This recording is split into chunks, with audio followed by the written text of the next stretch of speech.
رب اشرح لي صدري ويسر لي امري واحلل عقدة من لساني يفقهوا قولي. الحمد لله رب العالمين والصلاة والسلام على رسوله الكريم. اما بعد فاعوذ بالله من الشيطان الرجيم. بسم الله الرحمن الرحيم. ما كان محمد ابا احد من رجالكم ولكن رسول الله وخاتم النبيين وكان الله بكل شيء عليما. آمنت بالله صدق الله العظيم. ان الله وملائكته يصلون على النبي يا ايها الذين آمنوا صلوا عليه وسلموا تسليما. صلاة والسلام عليك يا سيدي يا رسول الله وعلى آلك وصحابك يا سيدي يا حبيب الله. خشک شاخوں کو وہ تازہ گلاب دیتے ہیں، عہد پیری کو وہ پھر سے شباب دیتے ہیں. پڑھ لے درود غفلت نہ کر خدا کی قسم، تیرے سلام کا وہ اب بھی جواب دیتے ہیں. تمام حضراتی سے عقیدے اور محبت کے ساتھ باواز بلند پڑھیں گے. صلاۃ والسلام علیک یا سیدی یا رسول اللہ، صلاۃ والسلام علیک یا سیدی یا حبیب اللہ، صلاۃ والسلام علیک یا سیدی یا خاتم النبیین وعلی آلک وصحابک یا سیدی یا خاتم المعصومین. مولاي صلی وسلم دائما ابدا علی حبیبک خیر الخلق کلہم منزہ عن شریک فی محاسنہ فجوہر الحسن فیہ غیر منقسم. یا اکرم الخلق مالی من الوذ بہ سواک عند حلول الحادث الامامی. محمد ذکرہ روح لانفسنا محمد شکرہ فرد علی الامام. محمد تاج رسول اللہ قاطبۃ محمد صادق الاقوال والکالمین. یا رب صلی وسلم دائما ابدا علی حبیبک خیر الخلق کلہم. اللہ تبارک و تعالی جل جلالہ وعم نوالہ واتم برہانہ وعظم شانہ وجل ذکرہ وعز اسمہ کی حمد و ثنا اور حضور سرور کائنات مفخر موجودات زینت بزم کائنات دستگیر جہاں غم گسار زماں سید سروراں حامی بے کساں قائد المرسلین خاتم النبیین احمد مجتبی جناب محمد مصطفیٰ صلی اللہ علیہ وسلم کے دربار گوہربار میں ہدیہ درود و سلام عرض کرنے کے بعد نہایت ہی جلیل القدر علماء ذی وقار اور نہایت ہی معزز و محتشم سامعین حضرات، رب ذوالجلال کے فضل اور توفیق سے جامع مسجد غوثیہ میں ہم سب کو ماہ ربیع الاول شریف کے بابرکت ماحول میں اخی محترم حضرت علامہ مولانا قاری محمد عمر رضوی حافظ اللہ تعالی اور ان کے دیگر رفقاء کی جانب سے اس کئی عنوانوں سے سجائی گئی محفل میلاد مصطفیٰ صلی اللہ علیہ وسلم میں شریک ہیں. میری دعا ہے کہ اللہ سب کو دارین کی سعادتیں عطا فرمائے. جس نے جس شان سے جس انداز سے اس اجتماع میں شرکت کی، رب ذوالجلال سب کو اس کی برکات عطا فرمائے اور اس کی برکات ہماری آنے والی نسلوں کو بھی رب ذوالجلال عطا فرمائے. محتشم سامعین حضرات، محفل میلاد بھی ہے و تاجدار ختم نبوت صلی اللہ علیہ وسلم کانفرنس بھی ہے اور اس کے ساتھ ساتھ نواسہ رسول جگر گوشہ بطول حضرت سیدنا امام حسن مجتبی رضی اللہ تعالی عنہ کی یاد میں بھی اس محفل کا انعقاد کیا گیا ہے. انشاءاللہ میں اپنے اس مختصر سے وقت میں آپ احباب کے سامنے انہی موضوعات کے حوالہ سے چند باتیں عرض کر کے اپنی گفتگو کو ختم کرنا چاہوں گا. ہم خوش قسمت لوگ ہیں کہ اللہ نے ہمیں اپنے محبوب کریم صلی اللہ علیہ وسلم کی امت میں شامل فرمایا. اس پر انسان جتنا بھی شکر ادا کرے اتنا تھوڑا ہے. یاد رکھیں، ابتدائی طور پر یہ بات عرض کرنا چاہتا ہوں کہ سرکار دو عالم صلی اللہ علیہ وسلم کی جلوہ گری اور اس جلوہ گری پر کائنات کو جو رب نے نور عطا فرمایا، رب کعبہ کی قسم، اس نور کی روشنی اللہ نے آج 1447 ہجری میں ہمارے سینے میں بھی عطا فرمائی ہے۔ اس لیے ماہ ربیع الاول شریف کے بابرکت ماحول میں ہر غیرت مند انسان، ہر نبی پاک صلی اللہ علیہ وسلم سے سچی محبت کرنے والا انسان وہ شکر کی محفل سجاتا بھی ہے اور محفل میں شرکت بھی کرتا ہے۔ اور ہمارا مقصد کیا ہوتا ہے؟ صرف یہی مقصد ہے کہ فضل رب العلا، اور کیا چاہیے، مل گئے مصطفیٰ، اور کیا چاہیے۔ یہ ہمارا اس اجتماع کے انعقاد کا مقصد بھی ہے، اور اس اجتماع میں آنے کا مقصد بھی ہے کہ ہم رب کی بارگاہ میں شکر ادا کرنے آئے۔ چلو اور تم کہو کہ کچھ نہیں ملا سرکار کے آنے کے صدقے، اعلیٰ حضرت کہتے ہیں نا ایک شعر کے اندر، اور تجھ پر میرے آقا کی عنایت نہ سہی، نجدیہ کلمہ پڑھانے کا بھی احسان گیا۔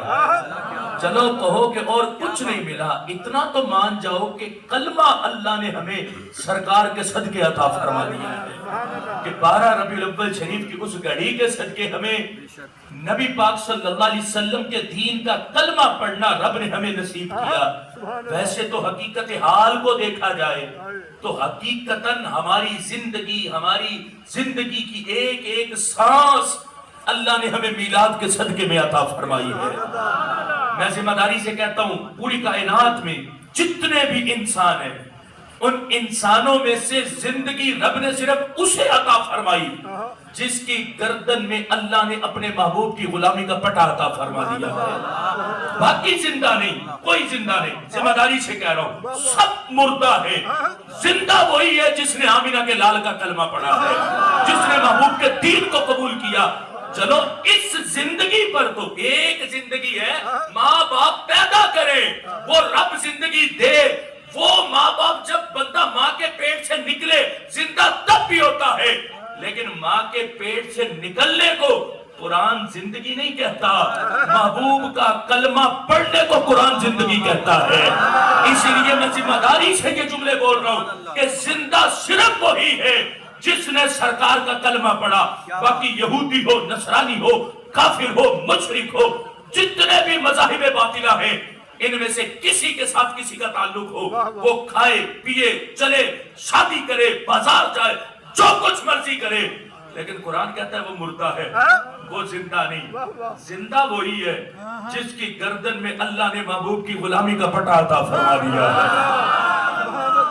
آپ کے اس پر دلیل کیا ہے کہ صرف مسلمان ہی زندہ؟ آپ نے تو ساروں کا رد کر دیا۔ اب کوئی کہے کہ ہم دکھاتے ہیں، ابھی چلاؤ، آپ نیٹ چلاؤ، دیکھو یہود و نصارہ کو وہ چل پھر رہے ہیں، دیکھو کفار و مشرکین کو وہ چل پھر رہے ہیں، اب بھی کھا پی رہے ہیں، سارے معاملات ادا کر رہے ہیں، اور تم یہاں ممبر پر بیٹھ کر تم کہتے ہو کہ مردہ، حالانکہ وہ تو زندہ۔ ہم انہیں زندہ نہیں مانتے، وہ مردہ ہے، کیونکہ ہمارا قرآن جسے زندہ مانے گا ہم اسے زندہ مانیں گے، قرآن جسے مردہ کہے گا ہم اسے مردہ کہیں گے۔ قرآن سے دلیل کیا ہے؟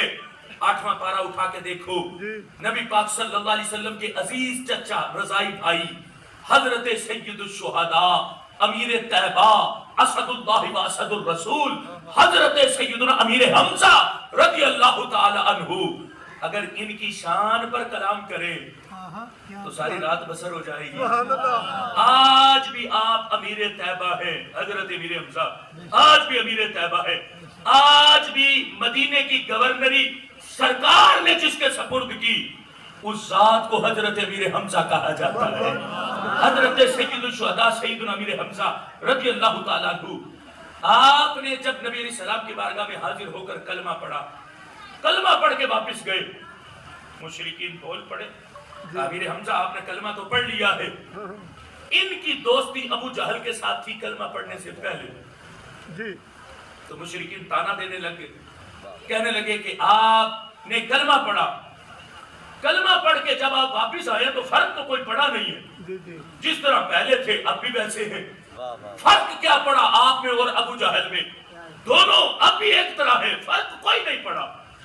جب یہ تانا حضرت امیر حمزہ کو دیا تو اس کا جواب رب ذوالجلال نے بشکل آیت عطا فرمایا. سبحان اللہ. فرق کیا ہے؟ حضرت امیر حمزہ کے کلمہ پڑھنے پر ان کو شان کیا ملی، فرق کیا؟ سبحان اللہ. اللہ فرماتے ہیں او من کان میتا فاحییناہ. اللہ فرماتے ہیں وہ شخص جو مردہ تھا. کون؟ حضرت امیر حمزہ.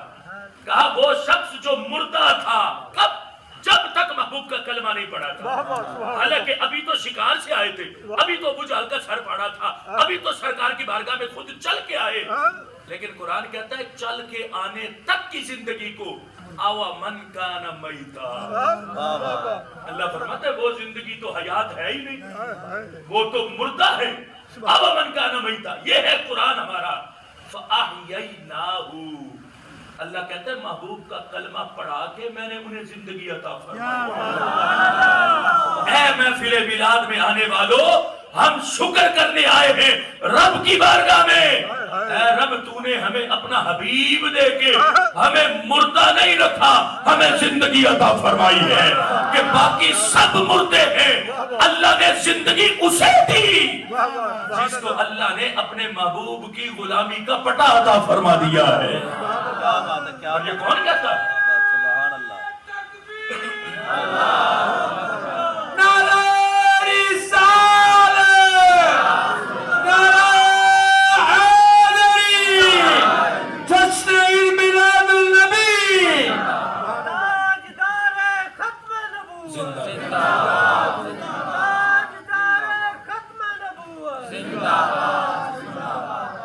شکر کرو سبحان اللہ کہ زندہ ہم ہیں. کئی لوگ ہیں جنہیں زندگی ملی ہے لیکن وہ زندگی لے کر پھر بھی نہ شکرے ہو گئے. زندگی لے کر زندگی دی ہے، کلمہ پڑھا ہوں، قرآن کہتا ہے کہ تم بھی زندہ ہوئے ہو، لیکن وہ پھر خود مردہ ہونا چاہتے ہیں. نہیں ہمیں تو زندگی ملی نہیں ہے، ہم کیسے مان جائیں کہ ہمیں زندگی ملی؟ حالانکہ زندگی انہیں بھی ملی. سرکار کے میلاد کی برکت رب نے منکرین کو بھی عطا فرمائی. اپنوں کو تو جتنی ملی سو ملی، منکرین کو بھی ملی، چاہے کوئی نہ مانے. لیکن رب نے سرکار کے میلاد کی برکت غیروں کو بھی عطا فرمائی. دیکھ لو ابو لہب کو جب مر گیا، بخاری شریف ہے، کسی نے خواب میں دیکھا بتا کیا ہوا تیرے ساتھ. تو اس نے کہا اور تو کوئی خیر نہیں ملتی، لیکن ہر پیر شریف کو اپنی انگلی کی طرف اشارہ کر کے کہتا ہے اس سے رب مجھے خیر عطا کرتا. کیوں؟ بِعِطَاقَتِ سُوَيْبَةَ. کیونکہ جب حضرت سویبہ نے آ کے خبر دی تھی ابو لہب مبارک ہو تجھے تیرا بھتیجا پیدا ہوا، تو ابو لہب نے اس خوشی کی خبر دینے پر بھتیجے کی، میں ذمہ داری سے کہتا ہوں اگر ابو لہب کو اس وقت خبر دی جاتی نا کہ اللہ کے نبی آئے ہیں، یہ آخری نبی آئے، کبھی خوشی نہ کرتا. اس نے خوشی نبی کے آنے پر نہیں کی، اس نے خوشی اپنے بھتیجے کے آنے پر کی ہے. سبحان اللہ. بھتیجے کے آنے پر، نبی کے آنے پر نہیں. نبی کے آنے پر اسے بتایا جاتا کہ نبی آئے، وہ کبھی خوشی نہ کرتا. اس نے تو خوشی کی بھتیجے کی آمد پر، اور پھر انجانے میں ہو گئی. اس نے کہا سویبہ تو نے مجھے یہ خبر دی، میں تجھے آزاد کرتا ہوں. تو کہنے لگا جہنم کے گڑھوں میں بھی اللہ ہر پیر شریف کو جس انگلی سے سویبہ کو آزاد کیا تھا، اس سے رب جہنم کے گڑھوں میں بھی خیرات عطا فرماتا ہے. اب یہاں ابن منیر دمشقی بولے، وہ کہتے 3 اشعار لکھے ابن منیر دمشقی نے اس حدیث پر. کہنے لگے اذا کان ھذا کافرا جاء ذمه بتبت يداه في الجحيم مخلدا عطا انه في يوم الاثنين دائما يخفف عنه للسرور باحمد فما الظن بالعبد الذي كان عمره باحمد مسرورا ومات موحدا. ابن منیر دمشقی کہتے ہیں وہ بندہ جس کے جہنمی ہونے پر قرآن کی پوری سورت گواہ ہے. اذا کان ھذا کافرا جاء ذمه بتبت يداه في الجحيم مخلدا. سورہ لہب گواہ ہے کہ وہ پکا جہنمی ہے، لیکن پھر بھی اللہ پیر شریف کو جہنم کے گڑھوں میں اسے خیرات عطا فرماتا. سبحان اللہ. کیوں؟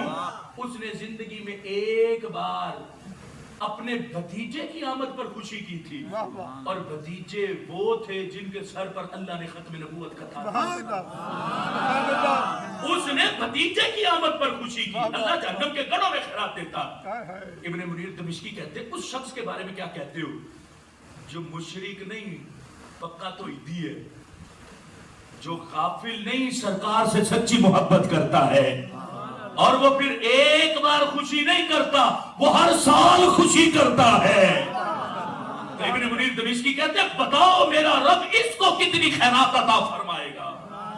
اس لیے اس اجتماع میں آنا، اس میں بیٹھنا، اس کا انتظام کرنا، اس کا انتظام کرنا، یہاں لوگوں کو دعوت دے کر بلانا، رب کا شکر ادا کرنا، یہ بہت بڑی سعادت کی بات ہے۔ سبحان اللہ اس مہنگائی کے زمانے میں ہدیہ تبریک پیش کرتے ہیں ان نوجوانوں کو واہ واہ جنہوں نے اس اجتماع کا انعقاد کیا اور دنیا کو بتایا۔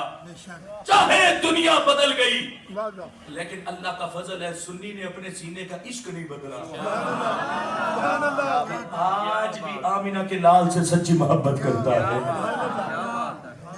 اس لیے اس حقیقت حال کو تو دیکھو کس طرح لوگ بدلنا چاہتے ہیں، لیکن اللہ کا فضل ہے بے شک ہم محفل میلاد سجا کر دنیا کو بتانا چاہتے ہیں، وہ اور ہیں جو خود کو بدل جاتے ہیں۔ اللہ کا فضل ہے، یہ ہمارا دل ہے جو سرکار کی محبت کے سوا کہیں جھکنے کو راضی نہیں ہوتا۔ واہ واہ سبحان دیکھو اللہ نا آج بھی وہ یورپ اس کے حالات کو دیکھیں، وہ بار بار چیک کرتا ہے، کبھی نبی علیہ السلام کے خاکے بنا کے، کبھی اپنوں سے، ہمارے اپنوں سے جن کو ہم اپنا سمجھتے ان سے سرکار کی ختم نبوت پر حملہ کروا کے کہ تھرمامیٹر لگائے تو صحیح کتنا عشق باقی بچا ہوا، کتنا کچھ بچا ہوا۔ وہ ہماری ظاہری حالت کو دیکھتے، وہ ہماری ظاہری حالت کو دیکھ کہتے ہیں اکثریت نے داڑھی کٹوا دی، اکثریت نے لباس بدل دیے، اب یہ قوم ہماری پکی تابعدار ہو گئی ہے۔ لیکن یورپ تجھے سمجھانا چاہتے ہیں انہوں نے چہرہ تو تمہیں دیا، بدن تو تمہیں دیا، لیکن خدا کی قسم اس امت نے دل تمہیں نہیں دیا۔ ان کا دل آج بھی محبوب کی یاد میں تڑپتا ہے۔ سبحان اللہ اقبال نے کہا تھا نا، علامہ اقبال تڑپ کے بولے تھے کہ جب وہ شیطان کی طرف سے آپ نے پوری نظم لکھی تھی اور اس وقت اس کے جملے لکھے تھے، کہا یہ فاقہ کس جو موت سے ڈرتا نہیں، ذرا روح محمد اس کے بدن سے نکال دو، فکر عرب کو دے کے فرنگی تخیلات اسلام کو حجاز و یمن سے نکال دو۔ اقبال نے جواب میں لکھا، کہا قوت عشق سے ہر پست کو بالا کر دے، دہر میں عشق محمد سے اجالا کر دے۔ یہ وہ شیطان تھا جس کے جملے یہ تھے کہ اس امت کو مارنا چاہتے ہو کہ اس امت کے بدن سے عشق محمد نکالو پھر یہ امت مرے گی۔ اور اقبال کہتے ہیں نہیں ہو سکتا، دہر میں عشق محمد سے اجالا کر دے۔ اقبال کہتے ہیں پورے زمانے کو عشق محمد سے روشن کر دو، اور اللہ کا فضل ہے اس سرکار کی محبت کی روشنی کی شمع جلانے کے لیے اللہ ہر سال ہمیں میلاد کی بابرکت گھڑیاں عطا فرما دیتا ہے۔ اب دیکھو نا سارا سال سرکار کی یاد سے شاید کوئی غافل ہو تو میرا رب ربیع الاول شریف کی ان گھڑیوں میں لوگوں کو پھر متوجہ کرتا ہے، بھولو نہیں، جھکو آمینہ کے لال کی طرف، جھکو گنبد خضرا کے مکی کی طرف، بھول نہ جانا کہ تم نے محبت کا دعویٰ اور محبت کا وعدہ کس سے کیا۔ اللہ کا فضل ہے وہ آمینہ کے لال کی ذات گرامی ہے۔ ہماری محبتوں کے محور کو کوئی بدل نہیں سکتا۔ پوری دنیا کوشش کر کے دیکھ لے، اور کر بھی رہی ہے، کر بھی رہی ہے۔ یاد رکھنا اور ممالک والوں کا عشق شاید اور ہوگا، تم نے پاکستان والوں کے عشق کو ابھی سمجھا نہیں تھا۔ یہ ملک پاکستان کے رہنے والے یہ سرکار سے جس انداز میں محبت کرتے ہیں، اقبال بھی کہتے ہیں نا، میرے عرب کو آئی ٹھنڈی ہوا جہاں سے، میرا وہی وطن ہے، میرا وہی وطن ہے۔ اقبال کہتے ہیں اسی وطن سے تو سرکار کو ٹھنڈی ہوائیں آتی تھی، اس وطن کو پاکستان کہا جاتا ہے۔ اللہ کا فضل ہے یہ وہ پاکستان ہے جس نے ہر دور میں سرکار کی عزت پر پہرا دیا، جس نے ہر زمانے میں نبی علیہ السلام کی عزت اور سرکار کی ختم نبوت پر پہرا دیا۔ دیکھ دیکھ لو قادیانی کی ایک ایک گھڑی سے لے کے آج بھی اس کے زہر اگلنے تک اللہ کے فضل سے پاکستان کے باسیوں نے قادیانیوں کو کھلی چھٹی نہیں دی. جب بھی یہ زہر اگلنے لگتے ہیں اللہ کے فضل سے یہ امت قادیانی کا سر کچلنے کو تیار رہتی ہے. اب یہ تو عشق کی بات تھی. اگر بات کریں ختم نبوت کی تو میں علماء کو چھوڑ کے اگر پوچھوں عوام سے کہ تم نبی علیہ السلام کی ختم نبوت پر ایمان رکھتے ہو اور بالیقین رکھتے ہیں، اگر پوچھا جائے کہ قرآن کی کوئی 10 آیتیں تو سنا دو جو عقیدہ ختم نبوت پر دلالت کرتی ہیں. ویسے تو ہمارے نزدیک الحم سے والناس تک پورا قرآن ہی عقیدہ ختم نبوت کا ترجمان ہے، لیکن کوئی 10 آیتیں اجتماع میں سے عوامی بندہ 10 آیتیں سنا دے، 5 حدیثیں سنا دے جس میں سرکار کی ختم نبوت کا ذکر کیا گیا ہو. نہ 10 آیتیں آتی نہ 5 حدیثیں آتی. اگر ان سے کہا جائے کہ سرکار کی ختم نبوت پر حملہ ہوا اور سرکار کی ختم نبوت کی حفاظت کے لیے نکلنا اور سوچ سمجھ کے نکلنا، ہو سکتا ہے اس رستے پر جان بھی چلی جائے. تو یہ کہتا کیا ہے؟ یہ گھر میں چھپ کے نہیں بیٹھتا، کہتا کرو تیرے نام پہ جان فدا، میں بس ایک جان دو جہاں فدا، تو جہاں سے بھی نہیں جی بھرا، کروں کیا آقا کروڑوں جہاں نہیں. یعنی یہ ہے عشق. آیتیں 10 نہیں آتی، حدیثیں 5 نہیں آتی، لیکن ختم نبوت پر جان ہتھیلی پہ لے کے گھروں سے نکل آتا ہے. یہ ہے عشق و مستی عقیدہ ختم نبوت کی جو اللہ نے اس امت کے سینے میں پیوست کی ہے. اور اللہ کا فضل ہے یہ امت عقیدہ ختم نبوت کی ترجمان ہے. ہر دور ہر صدی سرکار کے زمانے سے لے کے آج تک کا زمانہ ہمارا گواہ ہے. اس امت نے سب کچھ پر کمپرومائز کیا، لیکن عقیدہ ختم نبوت پر کبھی اس امت میں کمپرومائز نہیں کیا. جب بھی عقیدہ ختم نبوت کی بات آئی اللہ کے فضل سے سینہ تان کے عقیدہ ختم نبوت کی حفاظت کے لیے یہ امت سیسا پلائی دیوار بن کے کھڑی نظر آئی ہے. اس کی حقیقت حال کو دیکھیں. چند باتیں عقیدہ ختم نبوت کے حوالے سے عرض کرنا چاہتا ہوں، ذہن میں رکھنا. یہ عقیدہ اسلام کی اساس بھی ہے اور یہ عقیدہ بڑا حساس بھی ہے. دونوں چیزوں کو سامنے رکھنا. اساس بھی ہے اور یہ عقیدہ بڑا حساس بھی ہے. اساس کیا ہے؟ اب ان علماء اور مفتیان کرام کی بات چھوڑے، میں مسئلہ آپ کے سامنے پیش کرتا ہوں. آپ کا دل اور دل میں بیٹھا ہوا جو مفتی ہے وہ گواہی دے گا کہ یہ اسلام کی کیسی اساس ہے. حقیقت حال کو سامنے رکھنا بڑی توجہ کے ساتھ. دیکھو ایک شخص اللہ کو وحدہ لا شریک مانے، 1,24,000 کم و بیش انبیاء و رسول پر ایمان لے آئے، اس کا عقیدہ سارا ٹھیک ہو، وہ قرآن کو بھی مانے، سارے صحائف کو بھی مانے، دیگر کتب کو بھی مانے، سب کچھ کو مانے. وہ کہے باس بعد الموت پر بھی میرا ایمان ہے، جنت دوزخ پر بھی میرا ایمان ہے. وہ کہے کہ میں سارے صحابہ ساری اہل بیت پر بھی ایمان رکھتا ہوں، ان سے بھی محبت کرتا ہوں، سارا کچھ ٹھیک ہو.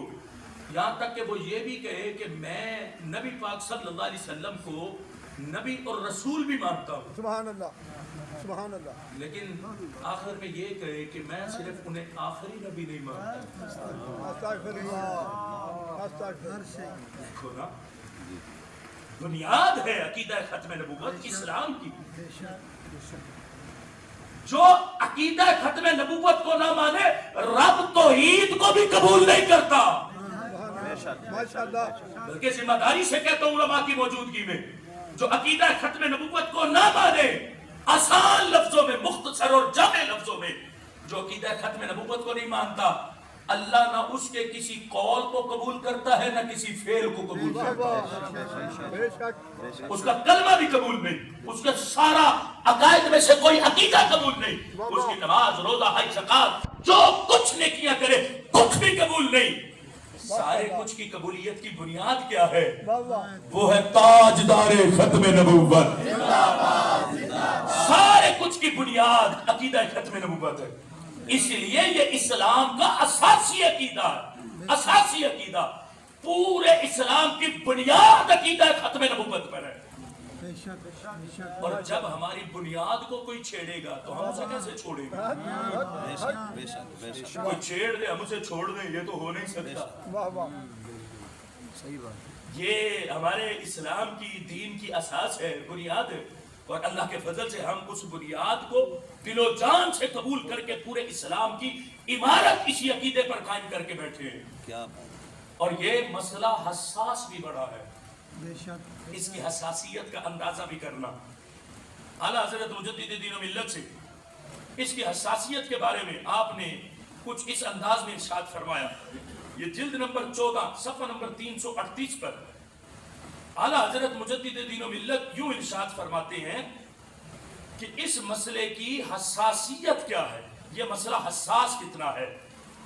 اعلیٰ حضرت مجدد دین و ملت نے مختصراً الفاظ میں بڑے جامع انداز میں اس کو ذکر کیا، اور اس انداز میں اعلیٰ حضرت نے بیان فرمایا۔ بڑی توجہ سے یہ جملے سننا، صفحہ نمبر 336 پر اعلیٰ حضرت فرماتے ہیں صرف وہی شخص کافر نہیں جو یہ کہے کہ آپ کے بعد نبی تھا یا ہے یا ہوگا، صرف وہی کافر نہیں۔ پھر سن لینا، اعلیٰ حضرت فرماتے ہیں صرف وہی شخص کافر نہیں جو یہ کہے کہ آپ کے بعد آپ کے بعد نبی تھا یا ہے یا ہوگا۔ اگلے جملے کیا ہیں؟ اعلیٰ حضرت فرماتے ہیں بلکہ وہ بھی کافر ہے جو آپ کے بعد کسی نبی کی آمد کو ممکن تصور کرے۔ یہ ہے اس کی حساسیت کہ یہ مسئلہ حساس کتنا۔ اس عقیدے پر آ کر بندے کو دل سنبھالنا پڑتا، دماغ سنبھالنا پڑتا، زبان سنبھالنی پڑتی۔ کوئی بات نہیں، بیٹھے بیٹھے میرے تصور میں آیا ہے کہ اتنے حالات خراب ہو گئے ہیں مسلمانوں کے، تو کوئی نیا نبی آ جائے۔ اعلیٰ حضرت فرماتے ہیں جس نے نئے نبی کی آمد کا تصور بھی ممکن کیا کہ تصور کیا ہے، صرف زبان پر جملے نہیں آئے بھائی، صرف دماغ میں آئے ہیں، نئے نبی کا تصور دماغ میں آیا۔ اعلیٰ حضرت فرماتے ہیں تیرا دماغ اتنا گندا تھا، اتنا گندا تیرا دماغ تھا کہ جس میں نئے نبی کا تصور آ گیا۔ یہ ہے اس مسئلے کی حساسیت۔ اس لیے ہم پوری دنیا کے لوگوں کو سمجھاتے ہیں کہ مت چھیڑو عقیدہ ختم نبوت کو۔ یہ امت اس مسئلے کی حساسیت کو بھی سمجھتی ہے، اساسیت کو بھی سمجھتی ہے۔ یہ مسئلہ حساس اتنا، اس لیے اس کی نوعیت کو سمجھو اور حقیقت حال کو پرکھو۔ لوگ کہتے ہیں نہیں ضرورت ہے، فلاں ہے فلاں ہے، قادیانی بکتے ہیں، ضرورت پڑ گئی ہے اس وقت کسی کی کوئی آئے۔ ہم کہتے ہیں سرکار کی شریعت کو حقیقت میں لوگوں تک پہنچانے کے لیے کسی کانے کی ضرورت نہیں ہے۔ جب بھی اسلام کی حقیقت پر دھند پڑتی ہے تو اللہ کبھی حضرت داتا علی حجویری کو بھیج دیتا ہے، کبھی غریب نواز کو بھیج دیتا ہے، کبھی حضرت شاہ رخ عالم کو بھیج دیتا ہے، کبھی رب ذوالجلال حضرت امام احمد رضا کو بھیج دیتا ہے، کبھی میرا رب پیر مہر علی شاہ کو بھیج دیتا ہے۔ سبحان اللہ، گانے کی تو ضرورت ہے ہی نہیں، کوئی گانا ہے اور آ کر بتائے کہ یہ شریعت کیا تھی کیا ہے۔ جب بھی دین پر کوئی دھند پڑتی ہے تو دین کو نکھارنے کے لیے رب اپنے ولی کو بھیجتا ہے۔ پھر ایک ایک نگاہ اٹھتی ہے، لاکھوں لوگوں کی زبان پر کلمہ جاری ہوتا ہے۔ ہے ضرورت کسی گانے کی؟ ہے ہی نہیں ضرورت، یہ کافی ہے۔ حقیقت سمجھو تو صحیح نا، یہ کافی ہے۔ یہ ہے حقیقت میں اسلام کے ترجمان، جنہوں نے اپنی نگاہ نازنین سے لاکھوں کو کلمہ پڑھانے کے باوجود بھی معاذ اللہ نبوت کا دعویٰ نہیں کیا۔ جب بھی بولے ہیں تو خود کو غلام محمد کہا ہے۔ ہم غلام رسول ہیں، ہم غلام محمد ہیں۔ آج تم ہمیں ہمیں سمجھاؤ گے کہ نہیں ضرورت ہے فلاں کی نہیں ضرورت. یہ امت اس مسئلے کی حساسیت کو سمجھتی ہے. ماشاءاللہ. ابھی جو کچھ عرصہ قبل سارا مسئلہ اٹھا تھا عدالت کے فیصلوں کے حساب سے، اب اس مسئلے کو بھی اپنے ذہن میں رکھیں. ماشاءاللہ. ہم قادیانیوں کو اقلیت نہیں مانتے، یہ ذہن میں رکھ لینا. ہم قادیانی کو اقلیت نہیں مانتے. آج کئی سوچ کہ اور بھی تو اقلیتیں ہیں پاکستان کے اندر، کافر بھی موجود ہے، ہندو بھی موجود ہے، یہودی نصرانی بھی موجود ہے، وہ بھی تو اقلیت ہے. تو ان کو بھی تو اقلیت مانا جائے، جیسا کہ قاضی صاحب کے فیصلے میں تھا کہ ان کو ہم اقلیت قرار دیتے، یہ بھی اور مذاہب کی طرح اقلیت ہے.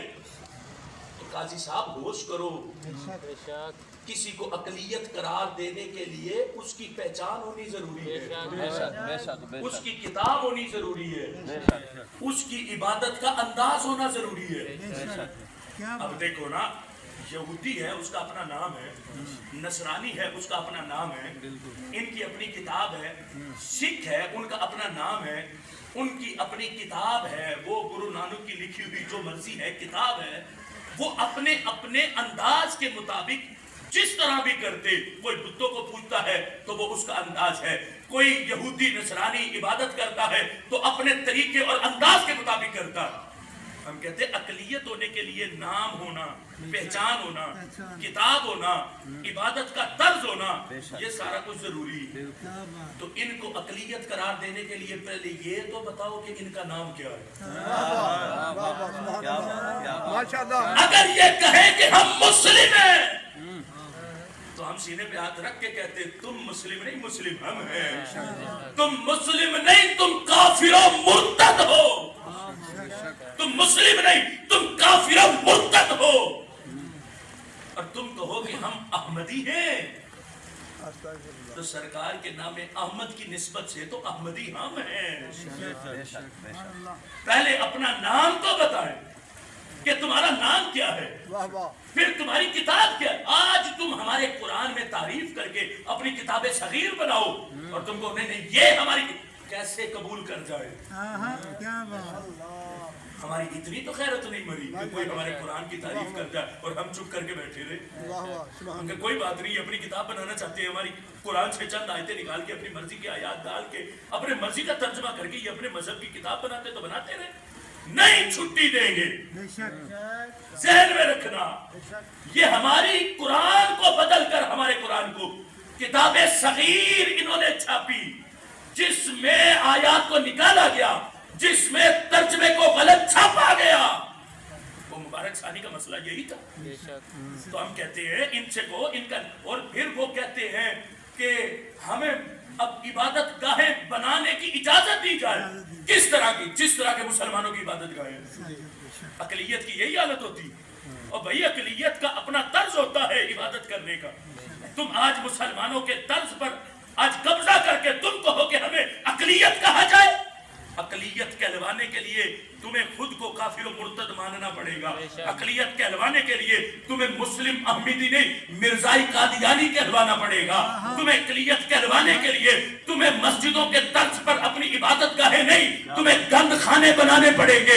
یاد رکھنا، یہ ختم نبوت والوں کا ملک ہے اور یہ امتی پاکستان کے باسی ہمارا آخری بندہ بھی تاجدار ختم نبوت کا نعرہ لگاتا رہے گا. تاجدار ختم نبوت زندہ باد زندہ باد. تاجدار ختم نبوت زندہ باد زندہ باد. تاجدار ختم نبوت. اور پھر اس پر کیا بات ہے، کیا بات ہے. جو فیصلہ دیا گیا تھا، کہا گیا تھا کہ اس میں چار دیواری میں رہ کر جی یہ جو کچھ کریں انہیں کھلی چھٹی ہونی چاہیے. جی.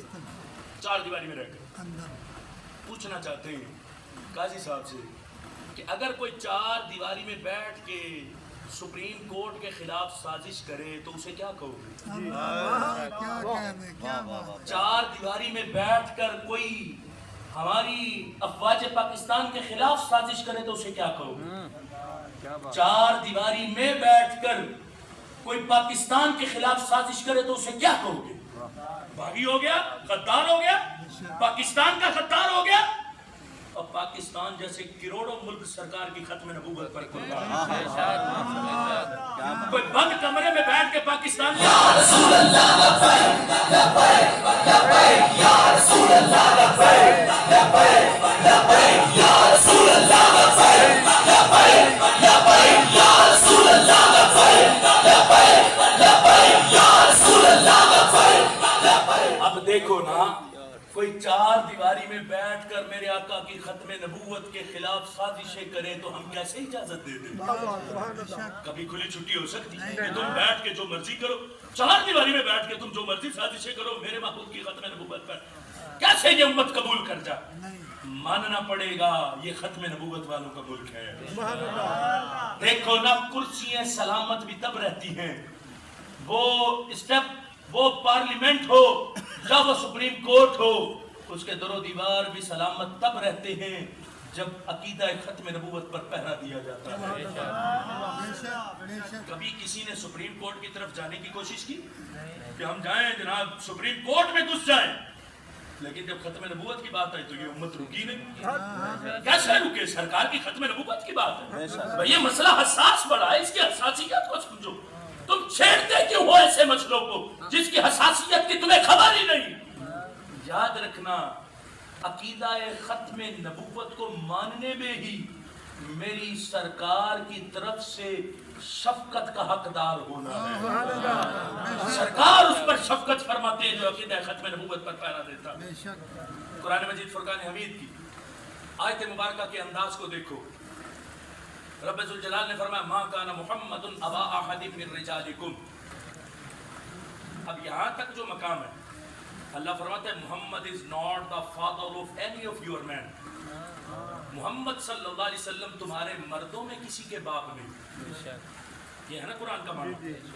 اب امام خازن نے اپنی تفسیر خازن کے اندر اس مقام پر معترض کے اعتراض کو ذکر کیا. معترض نے اعتراض کیا کیا؟ اس نے کہا کہ قرآن کہتا ہے محمد صلی اللہ علیہ وسلم تمہارے مردوں میں کسی کے باپ نہیں. کہا جب وہ باپ نہیں ہے تو پھر تو وہ شفیق بھی نہیں. یہ اعتراض کیا معترض نے. اس نے کہا قرآن کہتا ہے کہ وہ مردوں میں کسی کے باپ نہیں, جب باپ نہیں ہے تو پھر شفیق بھی نہیں, کیونکہ باپ شفیق ہوتا. جب وہ باپ ہی نہیں تو پھر شفیق بھی نہیں. کہا باپ ہوتے تو پتا ہوتا کہ باپ اولاد پر کتنا شفیق ہوتا. یہ معترض کا اعتراض ہے. امام خازن کہتے ہیں معترض صاحب ذرا اس سے اگلا مقام تو پڑھو. محمد صلی اللہ علیہ وسلم تمہارے مردوں میں کسی کے باپ نہیں. ولیکن علماء بیٹھے, یہ جو لاکن ہے اس کا اردو میں معنی لیکن ہوتا ہے, انگلش میں معنی بٹ ہے. لیکن لاکن کا معنی لیکن. یہ آتا کس لیے؟ یہ پہلے کی نفی اور ما بعد کے اس بات کے لیے آتا ہے. اب یہاں بھی لیکن سے پہلے کی نفی کی گئی اور جس چیز کی نفی کی جا رہی تھی اس کے بعد والے جملے میں اس کا اس بات کیا گیا. مثال کے طور پر کہا جاتا ہے زید نہیں آیا لیکن عمر آیا ہے. زید نہیں آیا لیکن عمر آیا ہے. زید کے نہ آنے کی نفی کی جا رہی اور لیکن کے بعد عمر کے آنے کا اس بات کیا جا رہا. اب قرآن میں اللہ نے فرمایا تمہارے مردوں میں کسی کے باپ نہیں, ولیکن رسول اللہ. اللہ کہتا ہے تمہارے مردوں میں کسی کے باپ نہیں لیکن اللہ کے رسول تو ہے. امام خازن کہتے ہیں جہاں کروڑوں باپوں کی شفقتیں جواب دے جاتی ہیں اس سے آگے جا کے اللہ کے رسول کی شفقت کی ابتدا ہوتی ہے. میں اس لیے ولیکن رسول اللہ, معترض کے اعتراض کا جواب ولیکن رسول اللہ میں ہے کہ وہ اللہ کے رسول ہے.